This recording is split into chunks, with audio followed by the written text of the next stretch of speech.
Aí depois, também na biblioteca do SESC, eu encontrei esse aqui, que eu só tenho essa edição.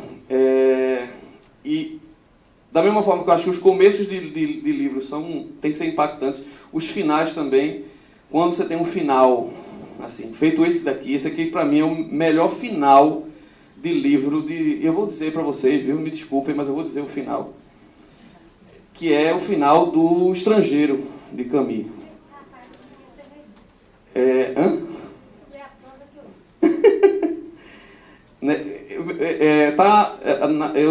Eu inventei de comprar a versão em francês porque eu queria me forçar. Eu tenho essa coisa meio autodidata, né?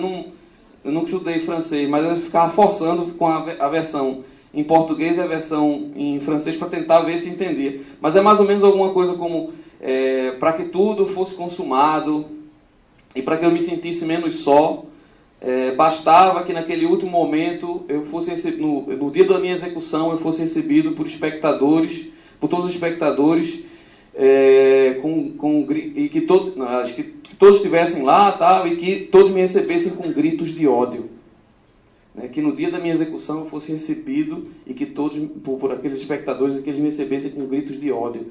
Rapaz, isso é uma coisa que outra vez me tirou do eixo, assim.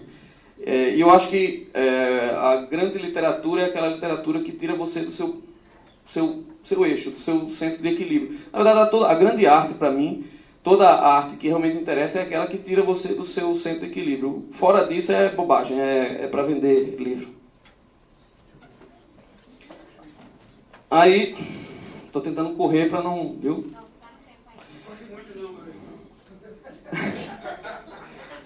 Aí eu comecei depois, teve esse primeiro contato com a literatura e que, de alguma forma, assim, por ir atrás, né, de tentar correr atrás da literatura, e não por querer ser escritor nem nada. Eu sempre gostei de arte de uma forma geral, eu sempre gostei de ler, mas, não sei.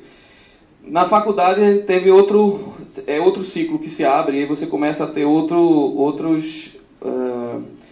outros insumos, eu diria assim, né? Usando uma terminologia bem inapropriada. E aí foi quando eu conheci Lucila. E aí comecei a ter outras leituras por conhecer a pessoa e por conhecer depois o teu texto. E o livro de Lucila que eu mais gosto, não sei se eu já cheguei a dizer isso para ela, mas o livro que eu mais gosto dela é esse aqui. E aí... O começo dele, eu já tinha escrito o Desvirtuar o Provisório quando eu li esse livro. Mas aí eu vi, rapaz, está tudo aqui. Eu não precisava ter escrito esse livro, porque já foi dito, já está aqui. Porque o livro fala um pouco de um mundo pós... Por favor, é minha leitura, viu, Lucila? Posso estar falando bobagem, mas é de um mundo pós-cataclismo mesmo. E ao mesmo tempo é um aviso, né? Desvirtuar Provisório não fala sobre um pós-cataclismo, nem sobre a ameaça de bombas, nem nada, mas a ameaça do esvaziamento do eu, né, da própria sociedade. Mas esse poema aqui, eu vou ler esse poema e vou ler um poema que eu acho que dialoga muito com esse aqui, mas que não tem nada a ver a princípio, né? Esse aqui é o primeiro, de Quasar, que é Pórtico. Então seremos pedra solitária, o sangue esgotará suas estradas, e o bloco de concreto persistente será memória e tumba atomizada. Então seremos sólido silêncio, pesando nas cidades preservadas. Então seremos bélico segredo, guardando amplidão despovoada. Desintegra este mundo sem remédio, desfaz todo este engano acumulado, cinde a caligrafia das artérias, e então seremos saga incendiada. Então seremos mortos sem ferida. Então seremos pó sedimentado. Então seremos paz inutilmente. Pois sobre a terra, enfim, seremos nada. Não pode. Eu quis trazer porque Lucila é a homenageada, né, desse festival. Eu não podia deixar de trazer um texto de Lucila. E porque esse aqui é um dos textos que eu estava falando, desses textos germinais, porque eu me encontrei com esse texto depois de ter escrito algo que se identificava com ele, que foi desse livro. Quasar.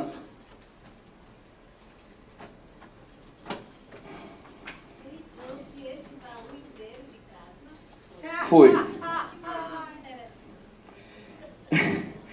Aí desse livro aqui tem esse poema que é... Não, tá tranquilo. Que é o Desvirtuar o Provisório. Desvirtuar o Provisório. Esse foi o segundo. E aí, esse poema de Lucila, depois que eu já tinha escrito, isso aqui foi esse foi de 2007, 2008. Depois de eu ter conhecido o livro, e aí o livro diz o seguinte: E houve um tempo em que bastava um clique para que a cabeça decapitada sorrisse bits enfurecidos na tela semeada pelo tédio, para que o esqueleto subnutrido da menina asiática fosse estuprado 1000 vezes num segundo, para que línguas de fogo lambessem lascivas a carne rosada das 2 torres de marfim, para que meu sangue de alumínio escorresse pelo verbo e se deixasse abandonar na fome. 2. Naquele tempo, meu sorriso pasteurizado devorou o pânico. Minha pupila aquática renunciou a tudo que é sólido. Minha língua sem asas assistiu ao enterro do céu e adormeci.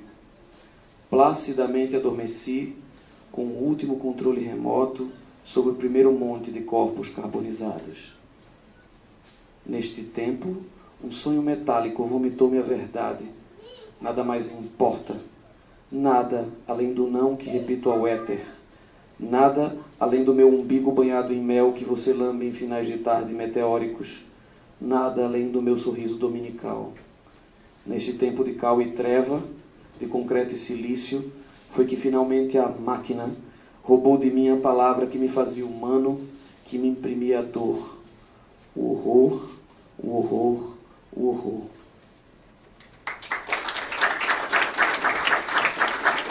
E foi nessa época que eu conheci também outra figura que me marcou muito, e por culpa de Lucila, porque ela pediu um trabalho sobre as poetisas, né, as poetas contemporâneas, na cadeira, não lembro se foi Literatura Brasileira 3 ou 2, mas ela pediu esse trabalho, porque ela fez uma ponte entre o que estava se produzindo, assim, a ementa, que seria, eu não me lembro se era romantismo ou se era barroco, enfim, não vou lembrar, mas ela fez essa ponte com o contemporâneo. Eu acho que é isso que falta muitas vezes nas aulas de literatura do ensino médio, né?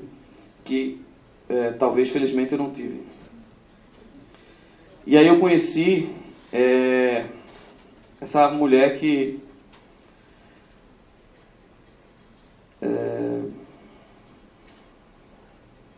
foi muito importante para mim, assim. Mas eu vou ler 2 poemas dela, porque são 2 poemas fortes. Vou ler o poema, muita gente já vai conhecer, no final eu digo o nome. Isso que vedes não sou eu, tão só as coisas que me compõem. O lenço, as mãos, os cabelos vegetais e esse olhar longínquo. As coisas só me anunciam, e a minha presença múltipla e fragmentária. Mas me adivinhareis, e é meu trânsito nos dias. Sou uma dor itinerante. Isso que vedes não sou eu. Só me antecede, me prepara. Que vária inconclusa subsisto. Solidária assisto às muitas mortes de mim. Isso que vedes não sou eu. O segundo poema dela. Identificação. Põe meu rosto num cartão. Deram-me um número. Falam da cor da minha pele, dos meus olhos, medem minha altura. O logotipo do polegar ilustra a página. Há um espaço para o nome do lugar onde eu nasci. Nada dizem do flamboyant da minha rua, da Casa Branca, de uma rosa trançada na janela. Onde meus sonhos catalogados? Onde o sol amarelo que me aquece e o rio que atravessando me atravessa? No papel assinalam as pequenas coisas de que me teço. Há muita gente, por favor, deixem-me passar, povoando as ruas. Nada dizem do essencial em mim, da urdidura de dor que me compõe. Fora do cartão, imensurável, indefinida, permaneço. Maria do Carmo Barreto Campelo.